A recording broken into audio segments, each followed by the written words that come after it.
It's been a week since I've been using the M4 iPad Pro. I've been left with one question. Who is this for? I'll try to answer that in this video. Yeah. Alright, so after 7 days of using the M4 iPad Pro, I've been asking myself, who is Apple actually marketing this iPad for? Do people that need a Pro iPad need all of this power and capability? That's what I've been asking myself. But after using it, I think I know who are the actual consumers for this product.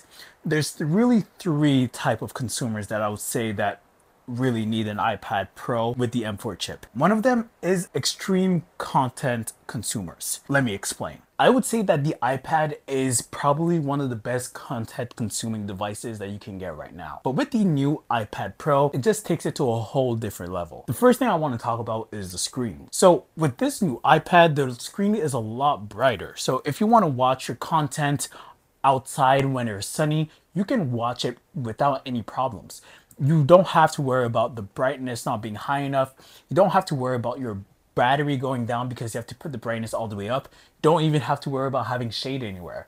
The brightness is really, really good, and it makes it very, very easy to consume any type of content on this huge 13-inch screen outdoors. But outside of the brightness, the screen is the new tandem OLED technology. So the blacks are very, very dark. The colors are really vibrant. I did a comparison with my 2020 iPad with the A12Z chip that has the liquid retina display. It's still an LCD display, but before I had this iPad, I thought that that screen was good enough. But I just did a comparison with both of them and it's night and day. I don't even think I can go back to that screen anymore. I'll show you guys exactly what I'm talking about here, but yeah, the tandem OLED screen is no joke. It's probably one of the best features that you'll get with this iPad, and it's certainly the first thing that I've noticed once I opened the iPad and turned it on. And this is why I'm saying that this iPad is probably a great device for content consumers, because not only is the screen so beautiful and vibrant, when you're watching your movies, you're holding this thin, lightweight iPad and it doesn't feel like you're holding a big tablet. I was able to watch Dune 2 like twice on this iPad and have no issues. The fact that it's so lightweight and thin makes it very easy to hold and makes it a very good companion. I know I've mentioned this for the Apple Vision Pro before. The Apple Vision Pro is an excellent device for content consumption, but it's a whole different way of watching content. So you're just gonna have to get used to that. Obviously the price is a whole different league, but if you want the traditional way of watching content but have it being portable and also have an amazing screen, look no further than the iPad Pro. All right, so the next part of the content consumption that we want to talk about is the gaming. So Apple Arcade is the main focus when it comes to gaming on the iPad, but the M4 chip doesn't really do anything for gaming on an iPad. You can't really download any AAA games from Steam or even play games on the Xbox X Cloud. So most of the games that you're going to be playing is on the App Store. And you're not really going to take advantage with the M4 chip. So you're not really going to feel and see any real big differences with the new chip on the iPad. So if you're buying the iPad because you want the extra power for gaming, you're out of luck. Until we can download third-party app stores like Steam and download AAA games, you're not going to see any differences with the iPad. And unless Apple actually works hard at having developers make games for their Apple Silicon, you're not going to see really big AAA games take advantage of that power. So yeah, don't buy this iPad for gaming. Maybe. All right, so another group of people that I think Apple is marketing this iPad to is artists. And I'm kind of confused on how to really recommend this. I'm not an artist myself, so I had my mother-in-law draw a few paintings with the iPad Pro and the Apple Pencil Pro. And from what I gathered is that the iPad Pro is actually very good for painting. The big screen, especially if you're going for a 13-inch screen, you're gonna have a lot of real estate to do your paintings and show off beautiful paintings just like this one.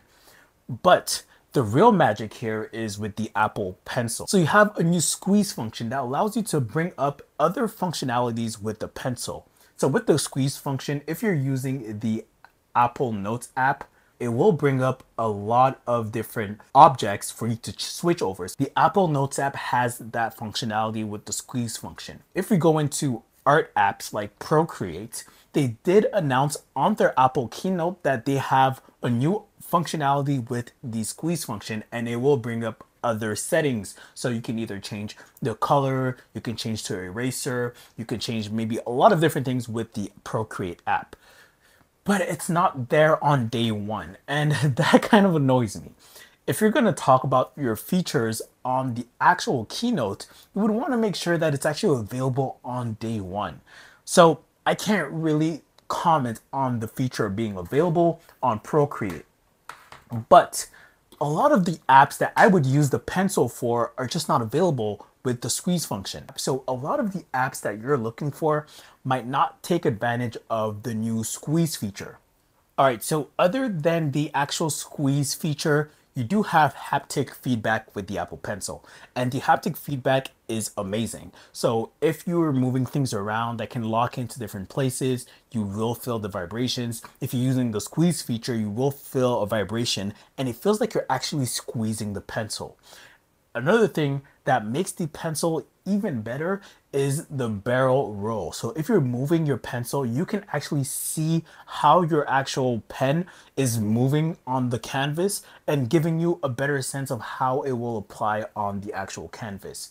So the Apple Pencil Pro is 100% a must-have for artists. But here's the catch. You need the new iPads for the Apple Pencil. Well, the Apple Pencil Pro. So yes, regardless of whatever iPad you have, if you want the new functionality of the Apple Pencil Pro, then you're going to need to upgrade your iPad. But there's some good news. The Apple Pencil Pro does work with the iPad Air. And personally, I would say that the iPad Air is a better device for artists than the iPad Pro. I had my mother-in-law use this iPad to draw with the 120 hertz screen and with the 120 hertz screen turned off to 60 hertz. She didn't really notice a difference. She was able to draw the same way she was drawing before. So if you're worried about not getting the iPad Pro because of the 120 hertz, don't worry. You will be able to draw the same way you were able to draw with 120 hertz, and it won't really bother you. You won't notice that difference. But the iPad Air does have the 13-inch screen now, so if you want a bigger screen, you don't have to jump all the way to the Pros for that. The only thing I would say that the Pro has an advantage on when it comes to the Air is the brightness. So if you're someone that likes to draw outside and just do your little paintings outside or do some sketches outside in the sun, then the iPad Pro might be the one to go with because of that extreme brightness. Procreate has the Apple Pencil Pro features in beta. I wouldn't suggest to upgrade until the Apple Pencil Pro feature is available. Because if you're going to upgrade and you're using the Procreate app before the Apple Pencil Pro features are available, you're not really going to feel that difference with the Apple Pencil.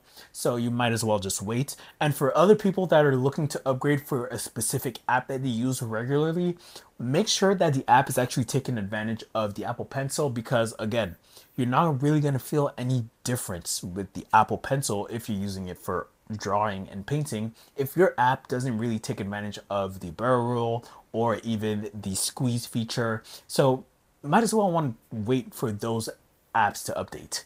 Another thing that I want to mention with the Apple Pencil Pro is that the squeeze feature is remappable. I can literally like unlock my car with my Apple Pencil and turn off the lights with my Apple Pencil.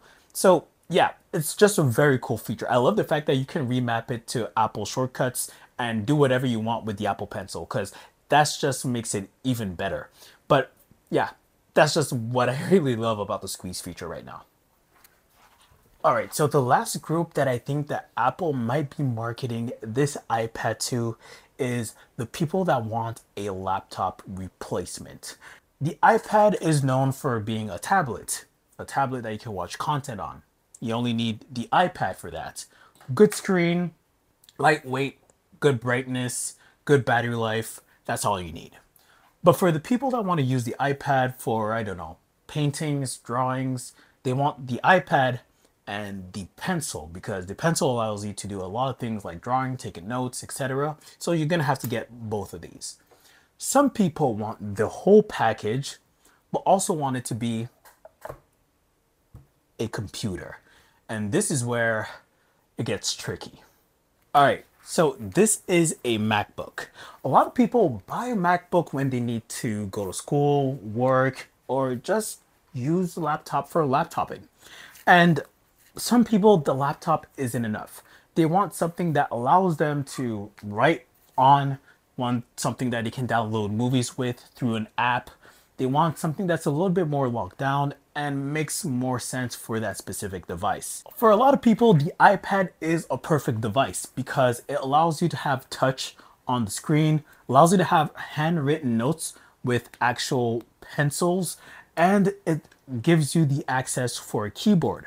But here's the thing, the iPad's power is overpowered. You don't really need a lot of that power for iPad OS. A lot of the apps on iPad OS can be used with a bunch of different iPads, lower tier iPads, and doesn't really require big power. And it's not like you can have a lot of apps that you can download through Safari on the iPads. So why do people want this to be their laptop replacement? The iPad doesn't really make sense for people that really want a powerful computer.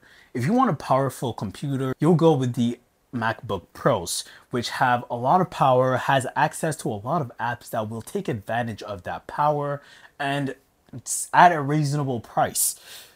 People that want an iPad as a laptop replacement are people that use basic apps, scroll the web, and doesn't really need to download heavy duty apps. They prefer apps that are made specifically for the iPad. But here's the thing, the price that you have to pay for the iPad Pro to be a laptop replacement is a lot more than you would need to just get a MacBook Air. So the people that really need an iPad as a laptop replacement could just go with the MacBook Air at a way cheaper price. But if you really want this to be a laptop replacement, you're going to be getting MacBook Air tier power, but with MacBook Pro prices. Those are my thoughts when it comes to the iPad Pro. If you're someone that is using this as a computer and really want to replace your laptop, don't buy this. Just get the iPad. If you're an artist that wants to draw and paint with this iPad, make sure your apps have the actual functionality that the Apple Pencil Pro gives you. So the squeeze, the barrel roll, and the other functionality, or else don't bother with the pencil.